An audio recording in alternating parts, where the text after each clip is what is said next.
Dear Swedish friends, Sweden is a global leader in protecting and advocating human rights, and yet a Swedish court ruled against the extradition of Stałin Mίκnικ, a former Stalinist judge who sentenced anti-communist resistance fighters and dissidents to death. Last year, a Polish court issued a European arrest warrant to bring him back and prosecute him. Your courts ruled that the charges presented against him are subject to a statute of limitations. But Mr. Mίκnικ is not accused of just any crime. He is suspected of having committed 30 crimes bearing the hallmarks of crimes against humanity. And according to international law, crimes against humanity are not subject to limitations. In the past, Sweden has extradited people to Poland. In 2010, you extradited neo-Nazi leader Anders Hogström, who orchestrated the theft of the infamous Auschwitz death camp sign.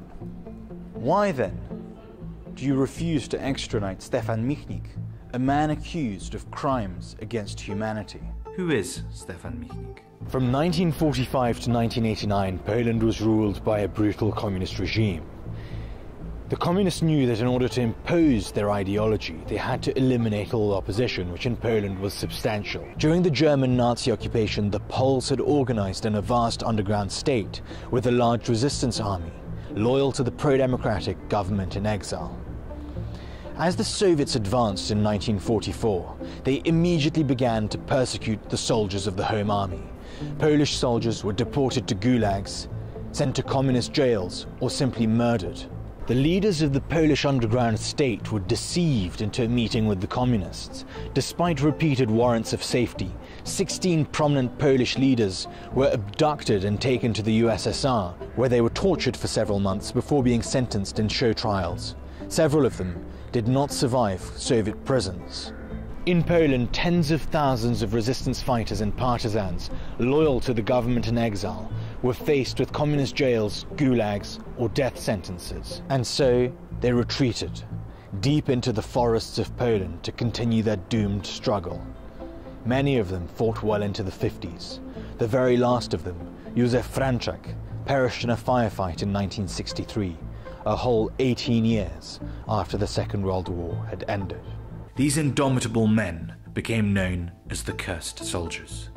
The communist apparatus hunted them tirelessly and persecuted them mercilessly. Stałin Mίκnικ was an active and willing participant of that apparatus. In 1947 he joined the Communist Party. Then in 1950 he volunteered as an informant to the security services. In 1951 he was assigned to the Warsaw Regional Military Court, where he started working as a judge. The following year he was promoted to the rank of lieutenant. He worked as a judge till 1953, and in that period he participated as a judge or presiding judge in numerous trials of captured soldiers. As a judge, he participated and presided over numerous trials of the anti-communist resistance. Before the trials started, however, the prisoners would be subjugated to some Stalinist-style justice. This justice included week-long sleepless interrogation sessions during which prisoners were viciously beaten. Fingers and ribs would often be broken, fingernails ripped out, teeth knocked out.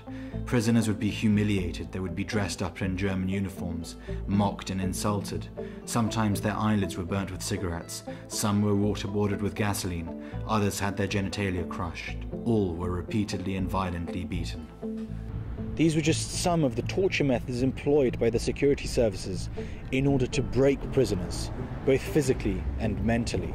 Witold Pilecki, one of the men who was jailed and tortured by the communists for several months, had during the war been the only known man to have volunteered to go to Auschwitz, where he spent almost 2.5 years gathering intelligence and organizing a resistance network. However, he described his years in Auschwitz as child's play in comparison to what he endured at the hands of his Stalinist torturers. In order to break prisoners, the communists would often torture the prisoners' families.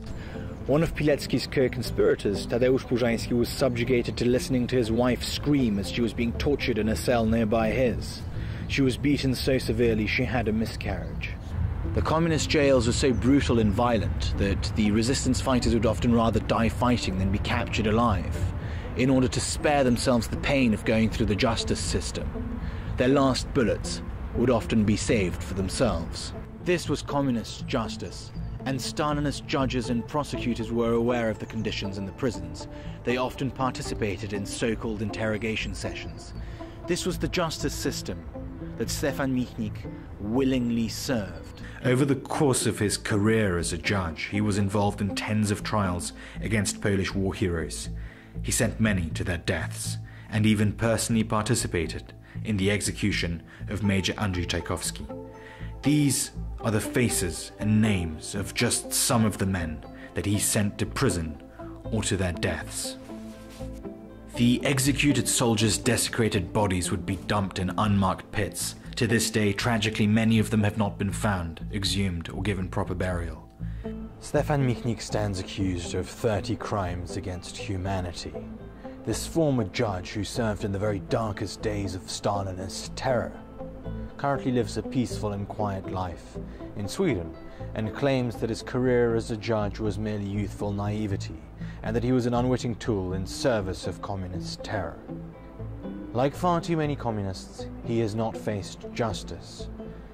The people he sentenced, their families and loved ones, and the Polish nation as a whole is being denied justice.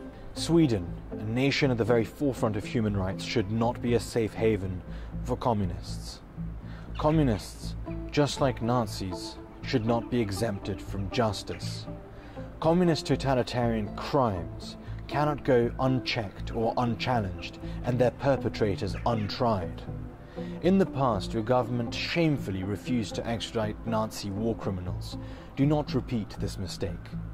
By refusing to extradite Stefan Michnik, you are becoming complicit in communist crimes against humanity. Dear Swedes, dear Sweden, please do not deny Poland and the Polish nation the justice that we deserve and seek.